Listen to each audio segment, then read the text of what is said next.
Start with a few questions about Smile of the Year. In your opinion, what are the advantages of a contest like Smile of the Year? In what ways does it advance dentistry on a national and international level? I think Smile of the Year is a good example of the difference between what clinicians think is very beautiful and what other people, when they look at the result, think. Because most of us are sitting in our clinic in a four walls environment.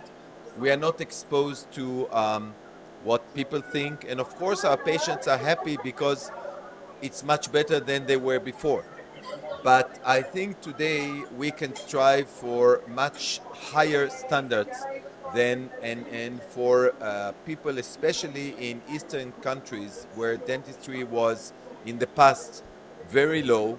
Now they are raising their level every year tremendously. So I think it is important also for the other Bulgarian doctors to see what the level of work is done here in Bulgaria and to be proud and to participate maybe next year. So I think this contest is a little, like a fashion show, but at the end it is very important because it gives people something to strive for. Thanks. As a member of the jury, what do you take under most strict consideration when you evaluate your case, the cases of Uh, the participants? there is two things that I wanted to check when I look at all the cases. One is how the doctor looked at the case and make a diagnosis which include not only one option that he thought of, but a broad options to see how to solve the case. Because all of our cases are not one discipline. It's many discipline. I was an orthodontist jury, but my cases, all of them included a lot of things. So I wanted to see that the doctor made a good interdisciplinary diagnosis to understand the case. And the second, of course, is the result. And, to me, a doctor that can criticize his own results get more points than others that think that their result is super and when you look at it, it's not so good. So I think that each one of us do not have perfect cases, but when you look at them, you must say, here I did this and this as a compromise because that and that, which this is important. And this give a lot of credit to doctors when they show something and they say we couldn't get to maximum, but I know the reasons why. Okay. On the other hand, what annoys you in a submission? Well, I mean, for example, what is the most important thing to you? The photographs, the how does the case was submitted? What is the most important thing to you, and what annoyed you? I think that today people tend to give excuses for bad presentations. They say, we don't have here in Bulgaria a good laboratory, or we couldn't do, I'm orthodontist, so I did the orthodontic case good, but my prosthodontist is not the best.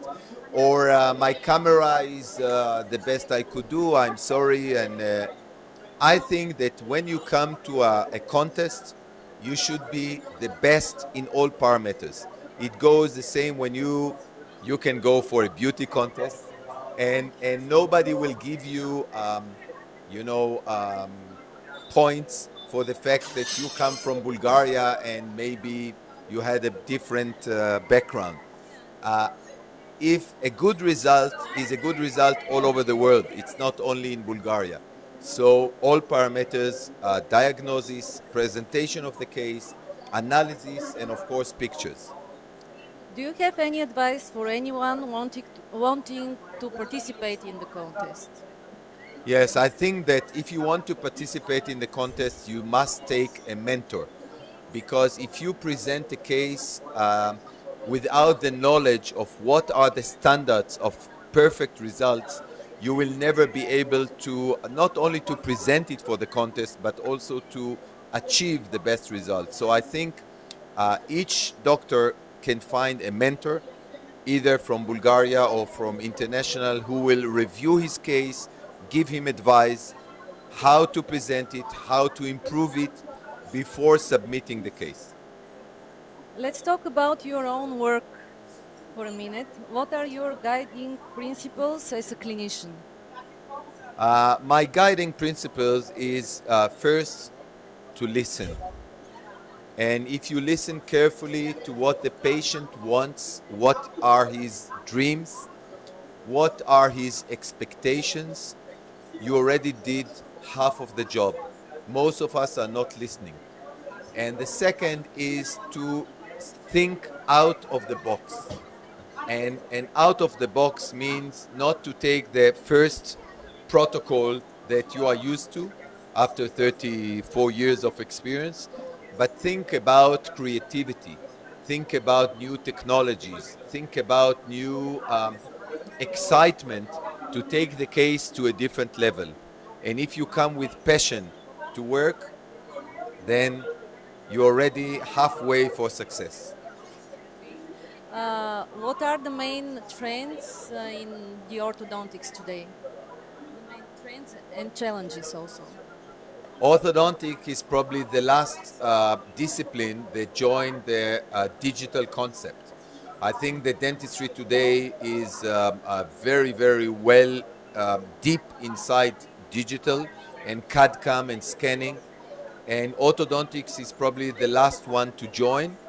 I'm very involved in CAD/CAM, in scanning patients, in 3D analysis, and I think this is the future of orthodontics. I think that orthodontics in the last year is joining more and more the other disciplines. For many years, orthodontics was separate. They thought that they are not belong to dentistry. They do the work, and then dentistry is completing it. And today, in all congresses, you see that orthodontists are approaching dentistry more close, and I think this is a big change that happened in orthodontics. It was my last question, by the way. But okay, you're chairman of the biggest congress in Eastern Europe, Sofia Dental Meeting. What is your impressions from Bulgarian specialists being chairman of this kind of event? Unfortunately, because we didn't plan it properly, we didn't give room for Bulgarian specialists to present in this meeting. Yeah. And Speak with them. yes, of course, but you can see from their passion to learn and the number of participants in each of the workshop, it means that they are already very keen. They want to learn, they want to invest money, which didn't happen in the past. Many of the doctors in Bulgaria in the past wanted to get free information, especially young students. Today, they understand that you need to pay, you need to come, you need to learn. And I think that the level in dentistry, I'm coming to Bulgaria since 2000, which is already 17 years. I started when I was 5 years old. And Half from Bulgaria. yeah, of course. No, I mean, I start lecturing here when I was 5 years old, and now I'm 21. Anyway, I think the level of dentistry in Bulgaria, you know it as publisher of Dental Tribune, amazingly rise, and I think that is slowly compared to West Europe and getting higher than most of the Eastern European countries. And I think part of it is because the education you give in your journal, part of it is such congresses which bring, I cannot even say, call these speakers, they are not the best of the best. They are really, each one of them is a legend in dentistry. Each one of them is, you know, someone that you have so much to learn from. And you see, you have here in 4 days, all of them in one roof. And I think you can see from how many people come Tidu, come. You see, for example, my friend, Dr. Manku, who is one of the legends in dentistry. and all of them come just because we say, please come. And this is a gift for not only to me, but gift for the Bulgarian doctors. Thank you very much. Thank Thank you for the you. interview. Thank you. Very good, my friends. You know Uliana? Uliana